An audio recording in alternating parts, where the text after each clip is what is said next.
Hello friends, स्वागत है आपका अपने इस यूट्यूब चैनल K2U ट्रिक्स में। तो फ्रेंड्स, अभी चल रहा है इडुटेरिया का सेट अपने लोग का। तो आज होगा इडुटेरिया का सेट नंबर 7 होगा। तो देखिए, इसका क्वेश्चन है, पहला क्वेश्चन है, कौन सा राज्य अपने राज्य में इटालियन जल विद्युत परियोजना को स्थापित करने के प्रस्ताव को पारित किया है?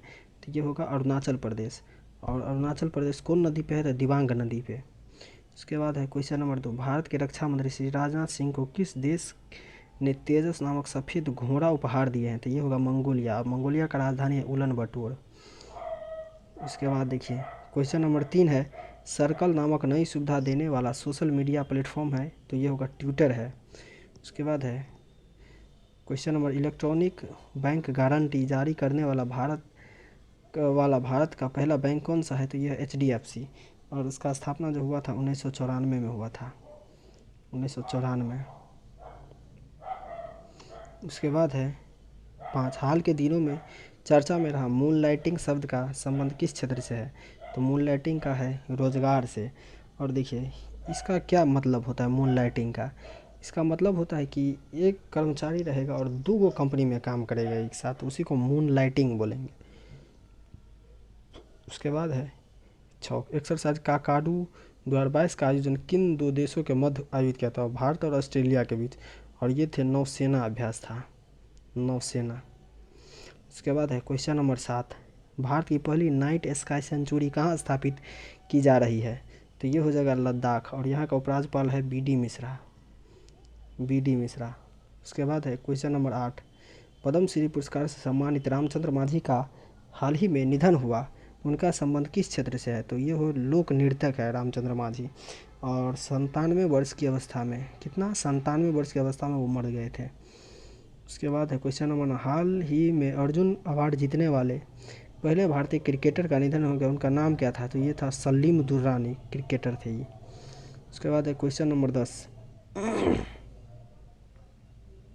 विश्व चैंपियनशिप में 2 पदक जीतने वाली पहली भारतीय महिला पहलवान कौन बनी? तो ये है विनोश फोगाट बनी है। और बबीता फोगाट, साक्षी मालिक, ये भी कुश्ती खेलती है। उसके बाद है क्वेश्चन में, हाल के दिनों में चर्चा में लेबर कप का संबंध किस खेल से है? तो लेबर कप का टेनिस से है। और एक और पूछता है डेविस कप का भी संबंध इसी खेल से। उसके बाद क्वेश्चन नंबर 12, G20 2022 की अध्यक्षता किस देश ने की थी?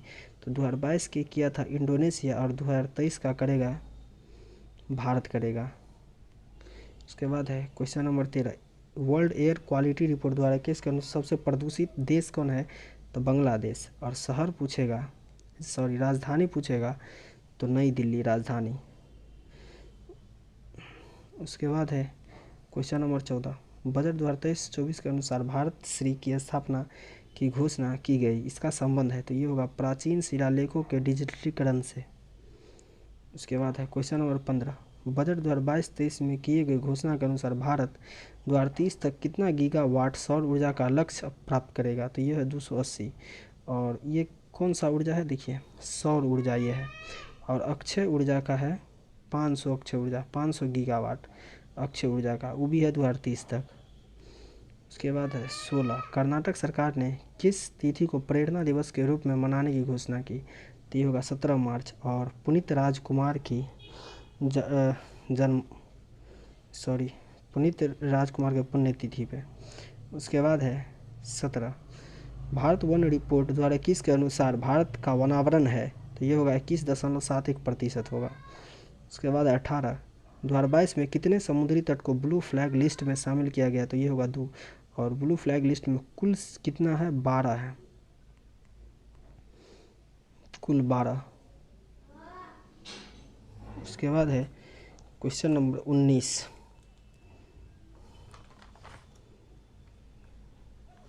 क्वेश्चन, जैव विविधता के संरक्षण संबंधी समझौता भारत और किन देशों के मध्य हुआ था? तो ये होगा नेपाल के बीच हुआ था। नेपाल का राजधानी का है काठमांडू है। उसके बाद है 20, भारत के नए महालेखा नियंत्रक किसे नियुक्त किया गया? तो ये होगा भारती दास को। उसके बाद है 21, मुलायम सिंह यादव के संबंध निम्न में से कौन सा कथन गलत है? तो ये होगा, इनका जन्म उत्तर प्रदेश के गोरखपुर में, तो नहीं, इनका जन्म इटावा में हुआ था, कहा इटावा के सफई में। उसके बाद है 22, हाल ही में पटना हाईकोर्ट के मुख्य न्यायाधीश कौन बने हैं? तो पटना है जिसको के विनोद चंद्रन बने हैं। उसके बाद होगा क्वेश्चन नंबर 23, मैथिली भाषा के लिए साहित्य अकादमी पुरस्कार 2022 से सम्मानित किया गया है, तो ये होगा अजीत आज़ाद को। उसके बाद क्वेश्चन नंबर 24, 95वां ऑस्कर पुरस्कार के तहत सर्वश्रेष्ठ अभिनेता का अवार्ड किसने जीता है, तो ये ब्रेंडन फ्रीज, और किस लिए, व्हेल के लिए, द व्हेल के लिए। उसके 25, साहित्य के क्षेत्र में किसे नोबेल पुरस्कार 2022 से सम्मानित किया गया है, तो ये एनी ऑर्नोक्स, और यह है कहाँ के, तो फ्रांस के हैं।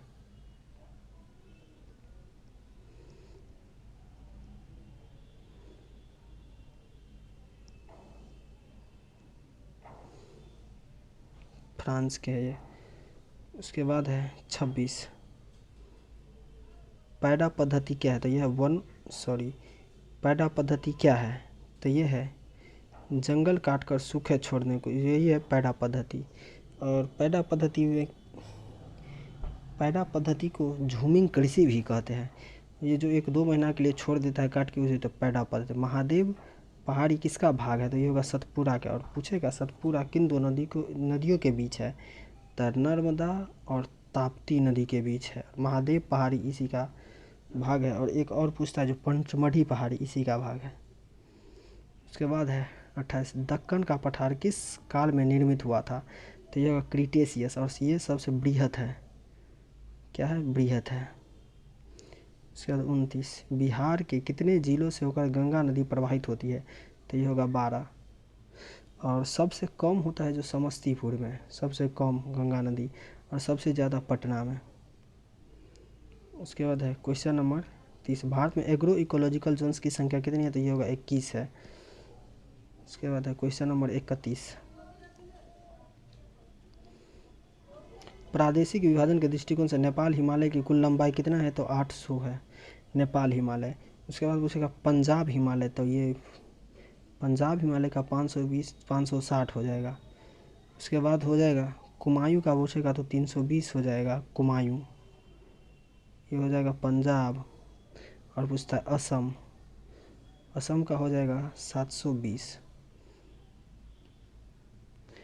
उसके बाद है क्वेश्चन नंबर 32, निम्न में से कौन सी झील राजस्थान में नहीं है, तो मानस झील राजस्थान में नहीं है, ये जम्मू कश्मीर में है। उसके बाद है क्वेश्चन नंबर 33, राष्ट्रीय जल संसाधन परिषद का गठन किस वर्ष किया गया था, तो 33 का आंसर हो जाएगा 1983। इसका अध्यक्ष होता है PM अध्यक्ष होता है। और ये किस लिए गठन किया गया है इसका, तो जो नदियों के बीच जो विवाद होता है उसको सुलझाने के लिए, जल विवाद सुलझाने के लिए। उसके बाद है क्वेश्चन नंबर 34, आर्य सभ्यता में मनुष्य के जीवन के आयु के आरोही क्रमानुसार निम्नलिखित चतुर्थ में से कौन सा विकल्प सही है, तो ये होगा ब्रह्मचर्य, गृहस्थ, वानप्रस्थ और संन्यास, ये होगा। और 4 आश्रम का उल्लेख कहाँ किया गया है, तो जवालोपनिषद में।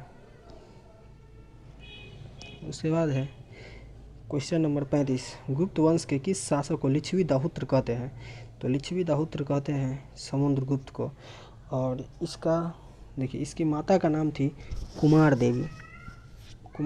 और पूछता है एक क्वेश्चन और, प्रयाग प्रशस्ति अभिलेख किससे संबंधित है, यही समुद्रगुप्त से संबंधित है। उसके बाद है 36, महाबलीपुरम के सप्त पैगोडा किसके द्वारा संरक्षित कला साक्षी है, तो ये पल्लवों का। और इसका ये महाबली के सप्त पैगोडा मंदिर का निर्माण कौन किया था, तो नरसिंह वर्मन फर्स्ट ने किए थे। उसके बाद है क्वेश्चन नंबर 37, दिल्ली के सुल्तान का पद संभालने से पहले बलबन किस सुल्तान का प्रधानमंत्री था, तो ये होगा नासिरुद्दीन का। और नासिरुद्दीन के दामाद थे। और नासिरुद्दीन उसको यानी बलबन को उलुग खां बोलते थे, उलुग खां की उपाधि दिए थे, या उलुग खां बोलते थे उसको। उसके बाद है 38, निम्न में से कौन सही सुमेलित है, तो इसका होता है शेख निजामुद्दीन औलिया चिश्ती संप्रदाय, ठीक है। बहुद्दीन जकारिया सुहरावर्दी, ठीक है। मियाँ मीर कादरी सिलसिला, ठीक है। अहमद सरहिंदी नक्शबंदी, ये भी ठीक है। तो इसका हो जाएगा ऑप्शन डी, सब ठीक है इसमें। उसके बाद है 39, दिल्ली में हुमायूं का मकबरा किसने बनवाया था, तो हुमायूं का मकबरा जो है ये बनाए थे हाजी बेगम, जो इसकी पत्नी थी हाजी बेगम। और उसका वास्तुकार थे मिर्ज़ा गयास। कौन थे, याद रखिए, मिर्ज़ा गयास। मिर्जा गयास, उसके बाद सुकार थे। उसके बाद क्वेश्चन नंबर 40, निम्न से कौन सा एक फतेहपुर सिकरी में स्थित नहीं है? तो मोती मस्जिद फतेहपुर सिकरी में स्थित नहीं है, तो यह है कहाँ? था दिल्ली और आगरा में है। उसके बाद है 41, गुरु गोविंद सिंह द्वारा खालसा पंथ की स्थापना किस वर्ष किया गया था? तो 1699 में खालसा पंथ की स्थापना गुरु गोविंद सिंह ने किए थे। और खालसा केकरा बोलते हैं? तो पाहुल प्रणाली में कौन प्रणाली? देखिए पाहुल, तो एक क्वेश्चन यहाँ से, पाहुल प्रणाली कौन शुरू किया था? तो वही गुरु गोविंद सिंह। तो पाहुल प्रणाली में दीक्षित होने वाला वो को खालसा बोलते थे। उसके बाद है क्वेश्चन नंबर 42, नादिर शाह के आक्रमण के समय दिल्ली का शासक निम्नलिखित में से कौन था? तो नादिर शाह कब किए थे आक्रमण? नादिर शाह 1739 में किए थे, आक्रमण किए थे। और उस समय कौन था? मोहम्मद शाह। और वही जो 1739 में आक्रमण किया था, तो वही युद्ध हुआ था, और उस युद्ध का नाम है करनाल का युद्ध। करनाल का युद्ध, तो पूछेगा करनाल का युद्ध कब हुआ था? 1739 में। और किसके बीच? तो नादिर शाह और मोहम्मद शाह के बीच। उसके बाद है क्वेश्चन नंबर 43, बुनियादी शिक्षा का विचार सबसे पहले किसने प्रस्तुत किया? तो बुनियादी शिक्षा का विस्तार सबसे पहले महात्मा गांधी ने किया। और इसमें 7 वर्ष कम से कम शिक्षा लेना था, इसमें 7 वर्ष तक। और देखिए ये कब किया था? तो वर्धा योजना में किया था ये। कौन? वर्धा, इतना नाम सुने होंगे, वर्धा या वर्धा योजना में बुनियादी शिक्षा का विचार सबसे पहले प्रकट किया था। और एक मिनट, वर्धा योजना कब हुआ था ये? तो वो ये हुआ था 1937 में हुआ था। देखिए उसके बाद क्वेश्चन नंबर 44, निम्न ब्रिटिश व्यक्तियों में से किसने स्वीकार किया था कि 1857 का विद्रोह एक राष्ट्रीय विद्रोह था? तो राष्ट्रीय विद्रोह कहा था कौन? डिजरायली कहा था राष्ट्रीय विद्रोह कहा था। कौन कहते हैं? राष्ट्रीय विद्रोह डिजरायली। और बीडी सावरकर क्या कहा था? तो प्रथम स्वतंत्रता संग्राम कहा था, प्रथम स्वतंत्रता संग्राम कहा था, स्वतंत्रता संग्राम बीडी सावरकर। उसके बाद क्वेश्चन नंबर 45, कौन से गोलमेज सम्मेलन में महात्मा गांधी ने भाग लिया था? तो सबको मालूम है, द्वितीय गोलमेज सम्मेलन 1931 में महात्मा गांधी ने भाग लिया था। और देखिए अगर डेट पूछेगा तो ये होगा क्या? 29 अगस्त होगा, 29 अगस्त। लेकिन ये नहीं पूछता है, तो देखिए 1 मिनट और देखिए। तो और ये पूछेगा कि जो महात्मा गांधी गए थे तो कौन जहाज़ से गए थे? तो जहाज़ का नाम था राजपूताना। क्या नाम था? राजपूताना जहाज़। वहीं से हिस्सा लेने के लिए ब्रिटेन गए थे राजपूताना जहाज़ से। उसके बाद है क्वेश्चन नंबर 46, संविधान बनाते समय निम्नलिखित में से कौन सा आदर्श प्रस्तावना में शामिल नहीं किया गया था?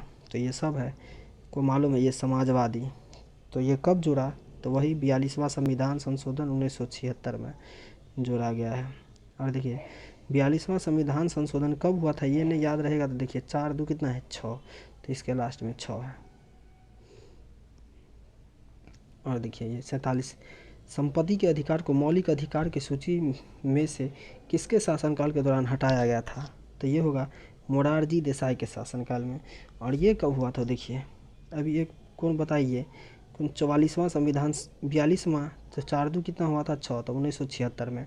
और ये देखिए ये हुआ था मौलिक अधिकार संपत्ति का 44वां संविधान संशोधन हुआ था। और ये कितना है? 4 4 8, तो ये हुआ था 1978 में, याद रखिएगा। और यहाँ कौन थे? मोरारजी देसाई। और मोरारजी देसाई तो थे, लेकिन ये देखिए वो कौन पार्टी से थे? तो ये जनता पार्टी से। कौन पार्टी से? जनता पार्टी से मोरारजी देसाई। और एक क्वेश्चन और पूछता है इसे, देखिए एक क्वेश्चन और पूछेगा क्या? तो मूल संविधान में ये जो संपत्ति का अधिकार, मूल संविधान संपत्ति का आर्टिकल कितने में था? तो आर्टिकल 31 में था पहले। अब देखिए क्वेश्चन नंबर 48 है, पहले वित्त आयोग का गठन हुआ था? तो हुआ था, देखिए हुआ था 1951 में। और इसका पहला अध्यक्ष कौन था? केसी नियोगी था, केसी नियोगी। और 1 मिनट और इसे देखिए, अच्छा चलिए बाद में बता देंगे। यह है क्वेश्चन नंबर, भारत के राष्ट्रपति के पास आपात अधिकार है? तो ये तो जान पे करते हैं, आपातकाल कै गो है? तो 3 गो, तो 3 गो होगा। कौन कौन, तो 352, 1 मिनट, 352, 356 और 360। तो देखिए 352 में क्या है, तो इसमें राष्ट्रीय आपात है, राष्ट्रीय। इसमें कौन है, राष्ट्रपति शासन है 356 में, और ये है वित्तीय आपात है 360 में। उसके बाद है क्वेश्चन नंबर 50, भारत में सरकार की संसदीय प्रणाली कहाँ से ग्रहण की गई थी। तो ये तो सबको है, संसदीय प्रणाली है तो ब्रिटिश संविधान से लिया गया था। उसके बाद है क्वेश्चन नंबर 1, लोकसभा में किसी विधेयक को धन विधेयक के रूप में प्रमाणित कौन करता है, तो ये होगा लोकसभा अध्यक्ष करता है। और धन विधेयक का उल्लेख कितने आर्टिकल में है, तो 110 में है। उसमें भी पूछेगा कौन में, तो 110 के 3 या 4 में। उसके बाद है क्वेश्चन नंबर 52, भारत के संविधान की कौन सी अनुसूची राज्यसभा में सीटों के बंटवारे का निर्धारण करती है। देखिए तो ये होगा कौन, चौथी अनुसूची। अनुसूची का एक ट्रिप बना के पूरा दे देंगे। देखिए क्वेश्चन नंबर 53 है, उच्चतम न्यायालय के सेवानिवृत्त न्यायाधीशों के लिए कहाँ पर वकालत करने की मनाही है। तो देखिए उच्चतम न्यायालय का जो है ना न्यायाधीश, वो रिटायर कर जाएंगे, तो ये भारत के किसी भी न्यायालय में वकालत नहीं कर सकते हैं। तो ऑप्शन बी होगा इसका आंसर। उसके बाद है क्वेश्चन नंबर 54, निम्नलिखित में से किस समिति की रिपोर्ट में लोकपाल और लोकायुक्त संस्थाओं की स्थापना की सिफारिश की गई। तो लोकपाल और लोकायुक्त है, तो ये होगा प्रथम प्रशासनिक सुधार समिति होगा ये। उसके बाद है क्वेश्चन नंबर 55, भारतीय संविधान के किस अनुच्छेद में मुख्यमंत्री के कार्यों का परिभाषित किया गया है। तो मुख्यमंत्री का कार्य को परिभाषित किया गया अनुच्छेद 167 में। उसके बाद है 56, मोहिनी अट्टम नृत्य का विकास निम्नलिखित में से मूलतः किस राज्य में। तो मोहिनी अट्टम तो सबको मालूम है केरल में। और देखिए ये देवदासी प्रथा है ना, देवदासी प्रथा का ये विस्तृत रूप है, कौन, देवदासी प्रथा का। और इसमें जो ये मोहिनी अट्टम कौन करती है, तो ये करती है महिला, याद रखिए ये महिला करती है। उसके बाद है क्वेश्चन नंबर 57, पोत निर्माण यार्ड मझगांव डॉक शिपयार्ड कहाँ है। तो ये तो महाराष्ट्र में है, मझगांव। उसके बाद है 58, केंद्रीय खाद्य प्रौद्योगिकी अनुसंधान संस्थान कहाँ स्थित है। तो खाद्य प्रौद्योगिकी है कहाँ, मैसूर में है। 59 है, केंद्रीय मृदा संरक्षण बोर्ड का गठन कब किया गया था। तो केंद्रीय मृदा संरक्षण का कब किया गया है, 1953 में किया गया है।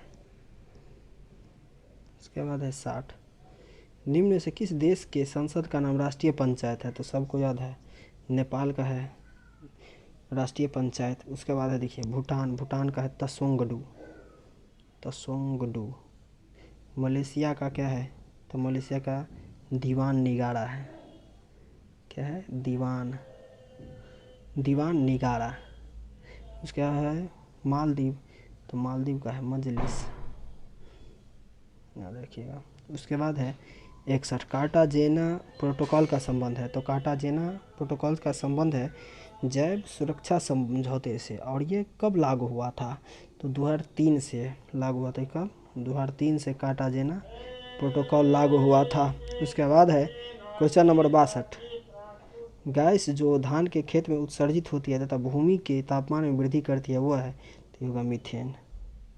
उसके बाद है क्वेश्चन नंबर 63, जलवायु परिवर्तन का कारण है, तो ग्रीन हाउस गैस, ओजोन परत का क्षरण और प्रदूषण, ये सब होगा इसमें 63 का। उसके बाद क्वेश्चन नंबर 64, विश्व जैव विविधता दिवस कब मनाते, तो ये होगा 22 दिसंबर को, सॉरी 22 मई को। उसके बाद है क्वेश्चन नंबर 5, निम्नलिखित राज्यों में से किसने भारत की सबसे बड़ी अंतर्देशीय लवणीय आर्द्र भूमि है। तो ये है कौन, गुजरात है। और दूसरे नंबर पर है एपी यानी आंध्र प्रदेश, दूसरे नंबर पे है।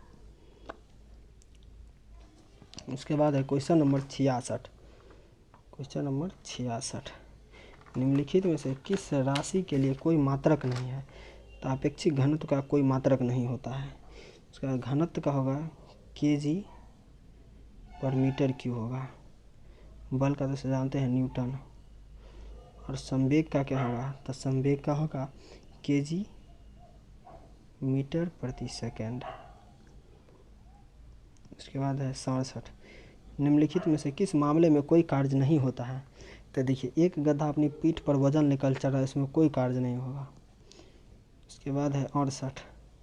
किसी संकुचित स्प्रिंग में सामान्य लंबाई के स्प्रिंग से अधिक ऊर्जा होती है क्योंकि स्प्रिंग संकुचित होने के कारण इसमें निम्न में से कौन सी ऊर्जा निहित होती है? तो इसमें क्या होगा? स्थितिज ऊर्जा होगा। उसके बाद है क्वेश्चन नंबर 69। निम्न में से किस समीकरण द्वारा संवेग की गणना की जाती है? तो ये होगा संवेग बराबर द्रव्यमान गुने वेग, ये फार्मूला होता है इसका। उसके बाद क्वेश्चन नंबर 70। जब पानी से भरे हुए एक बीकर में एक कॉर्क और कील को रखा जाता है तो कॉर्क तैरता है जबकि कील डूब जाती है, इसका कारण? तो ये होगा ऑप्शन बी, लोहे की कील का घन तो पानी के घनत्व से अधिक होता है।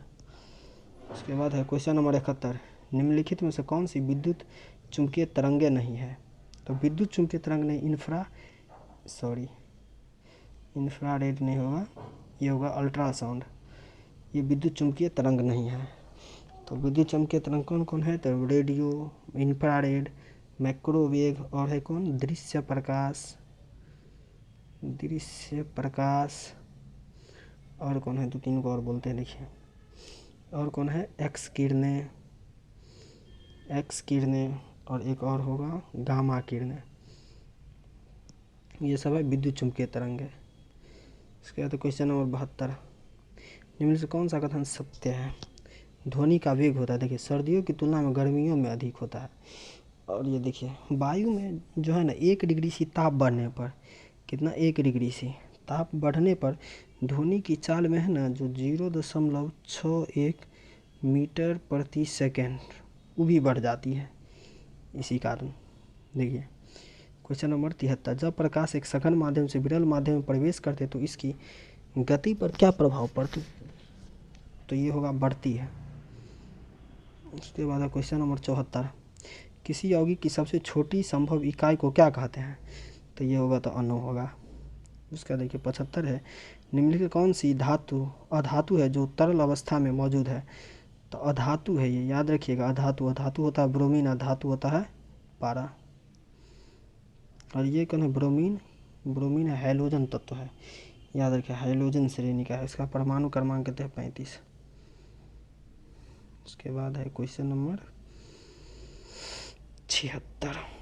समान रासायनिक गुण वाले 2 तत्वों के लिए निम्नलिखित में से कौन सा विकल्प सही है? तो ये होगा तत्वों में संयोजी इलेक्ट्रॉनों की संख्या समान होती है, ये होगा। उसके बाद है क्वेश्चन नंबर 77। परमाणु हथियार में उपयोग किए जाने वाले सबसे सामान्य समस्या, तो ये होगा यूरेनियम और प्लूटोनियम। उसके बाद क्वेश्चन नंबर 78। परमाणु की ऑक्सीकरण स्थिति क्या प्रदर्शित करती है? तो देखिए इसका होगा यौगिक का वास्तविक आवेश। उसके बाद है क्वेश्चन नंबर 79। आधुनिक आवर्त सारणी में समूह 18 के मूल तत्व अपनी बाह्यतम कक्षा में 8 इलेक्ट्रॉन होने वाले को छोड़कर अन्य सभी को क्या कहा जाता है? ये होगा निष्क्रिय गैस। उसके बाद क्वेश्चन नंबर 80। निम्न से किस हाइड्रोजन का क्वथनांक उच्चतम होता है? तो उच्चतम होता है आयोडीन का। ये क्या होता है? देखिए सबसे पहले होता है फ्लोरीन, उसके नीचे आता है क्लोरीन, उसके पहले बाद आता है ब्रोमीन, उसके बाद होता है आयोडीन और उसके बाद एक आता है। तो देखिए ये ऊपर में होता है ना तो ये निम्न होता है और ऊपर से नीचे आता है तो बढ़ते जाता है। तो यह आयोडीन में आकर क्या उच्चतम हो जाता है। उसके बाद देखिए 81। हीरे के कार्बन परमाणु के बाहरी कोष में मुक्त इलेक्ट्रॉन की संख्या को देखिए बाहरी कोष में जो मुक्त इलेक्ट्रॉन होगा ये होगा क्या? 0 होगा इसका आंसर। और ये देखिए हीरा होगा, बोले हीरा क्या है? तो चतुष्फलकीय है, याद रखिए। उसके बाद है क्वेश्चन नंबर 82। ऑक्सीजन की उपस्थिति में अयस्कों को गर्म करने की क्रिया को क्या कहते हैं? तो ये होता है भंजन कहते हैं। जिसे कोयला सब हो गया, ये भंजन का उदाहरण हो गया। उसके बाद 83। टॉक्सिकोलॉजी में निम्न में से किसका अध्ययन किया जाता है? तो जहर या विष का टॉक्सिकोलॉजी में किया जाता है। उसके बाद क्वेश्चन नंबर 84। मानव शरीर का सबसे बड़ा अंग निम्न से कौन सा है? तो सबसे बड़ा अंग है ना जो त्वचा होता है, सबसे बड़ा अंग, याद रखिएगा। उसके बाद है क्वेश्चन नंबर 85। निम्नलिखित में से कौन सा ऊतक जड़ों से खाद्य पदार्थों का परिसंचरण करता है? तो ये क्या हो जाएगा? जाइलम हो जाएगा। क्वेश्चन नंबर 86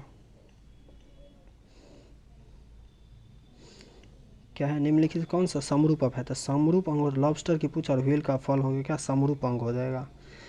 उसके बाद है क्वेश्चन नंबर 87। निम्नलिखित कौन सा जीव मुकुलन द्वारा प्रजनन नहीं करता है? तो देखिए 87 का क्या हो जाए? मुकुलन द्वारा प्रजनन नहीं करेगा कौन? एनिलिडा। मुकुलन द्वारा प्रजनन नहीं करता है। उसके बाद हो जाएगा देखिए क्वेश्चन नंबर 88, छोटी आंत की आंतरिक सतह पर हजारों उंगलियों आकृति निकले उन्हें क्या कहते हैं? तो उसको रसांकुर बोलते हैं, रसांकुर बोलते हैं। उसके बाद है क्वेश्चन नंबर 89, मस्तिष्क का कौन सा हिस्सा सांस लेने को नियंत्रित करता है? तो ये क्या होता है? मेडुला, और मेडुला का मस्तिष्क का सबसे निचला भाग होता है मेडुला। उसके बाद है 90, गर्भाशय किसके माध्यम से योनि में खुलता है? तो ये होगा गर्भाशय ग्रीवा में। उसके बाद 91, निम्नलिखित में कौन सा पौधा थाइलोफाइटा के अंतर्गत नहीं है? तो थाइलोफाइटा के अंतर्गत कौन नहीं है? फ्यूनेरिया थाइलोफाइटा के अंतर्गत नहीं आता है। तो देखिए थाइलोफाइटा के अंतर्गत क्या क्या आता है? थाइलोफाइटा शैवाल हो गया, कवक हो गया, लाइकेन हो गया, वो सब क्या है? थाइलोफाइटा के अंतर्गत आता है। और ये तो हो गया कारा, उल्वा, यूलोथ्रिक्स। तो फ्यूनेरिया क्या हो गया? तो फ्यूनेरिया हो गया ब्रायोफाइटा हो गया, ब्रायोफाइटा हो गया। उसका क्वेश्चन नंबर 92, निम्नलिखित कौन सा क्षेत्र प्राथमिक क्षेत्र के अंतर्गत नहीं है? तो देखिए विनिर्माण प्राथमिक क्षेत्र नहीं है, तो ये क्या है? सेकेंडरी है। और देखिए एक मिनट, तो प्राथमिक क्षेत्र में कौन सा है? तो कृषि है, वानिकी है, खनन है, और दो और बताते। देखिए मत्स्य भी हो जाएगा प्राथमिक क्षेत्र में। उसके बाद पशुपालन हो जाएगा, ये सब क्या हो जाएगा? प्राथमिक क्षेत्र में हो जाएगा। क्वेश्चन नंबर 93, प्रथम पंचवर्षीय योजना किस मॉडल पर आधारित थी? तो प्रथम पंचवर्षीय हेराडोमर मॉडल पर। ये क्या 1951 से 1956, और इसमें क्या गया था? कृषि पर जोर दिया गया था। पीसी महालनोबिस है, तो ये सेकेंड हो जाएगा। क्वेश्चन नंबर 94, मिशन इंद्रधनुष की शुरुआत कब हुई थी? तो ये हुआ था दिसंबर 2014 में हुआ था मिशन इंद्रधनुष। और ये डेट पूछ देगा तो 25 दिसंबर को हुआ था। और एक मिनट देखिए मिशन इंद्रधनुष क्या हुआ था? इसमें बच्चों है ना, बच्चों के टीकाकरण के लिए शुरू किया गया था मिशन इंद्रधनुष। उसके बाद है 95, मूल्य वर्धित कर वैट सबसे पहले किस राज्य में लागू किया गया था? तो ये होगा हरियाणा में सबसे पहले लागू किया था, सबसे बाद में तो यूपी में सबसे बाद में। उसके बाद देखिए मैथ क्वेश्चन है, ये है ए बी, तो 3/5 प्लस बी माइनस ए। तो देखिए ए हो जाएगा 4, बी हो जाएगा 5, तो इसमें मान पुट करिएगा तो 32/45 आंसर आ जाएगा। ये देखिए 3 संख्याओं का औसत है, तो 135 को सबसे बड़ी संख्या देता था, दोनों संख्याओं का अंतर 25 है। उन दो संख्याओं का अंतर देखिए 135 गुना 3 करिएगा, तो ये कितना हो जाएगा? 135 गुना 3 करिएगा तो 5 × 15, 9 × 10, 3 × 405 हो जाएगा। उसके बाद क्या होगा? देखिए ये बड़ी संख्या 180 घटा देंगे, तो 180 घटा देंगे तो कितना हो जाएगा? 225। अब देखिए बोलता है उन दो संख्याओं का अंतर 25 है, तो दो को संख्या मान लेंगे। देखिए अगर तो सबसे छोटी संख्या, अगर सबसे छोटी 100 मान लेते हैं तो दो सर कितना हो जाएगा? 125, और दोनों का कितना है अंतर? 25 है, तो यही सेटिस्फाइड। तो क्वेश्चन ऑप्शन बी आंसर हो जाएगा इसका। देखिए 98, 10 साल पहले बी की उम्र सी की उम्र से 10 गुनी थी, यदि उनके वर्तमान उम्र का अनुपात 4:1 है तो बी की वर्तमान उम्र। देखिए तो इसमें क्या होगा? ऑप्शन उठा लेंगे। ऑप्शन देखिए 60 लीजिएगा तो 10 साल पहले बोलता है तो 50 हो जाएगा, और ये कितना 4:1 में बोलता है ना, तो देखिए 60 का कितना हो जाएगा?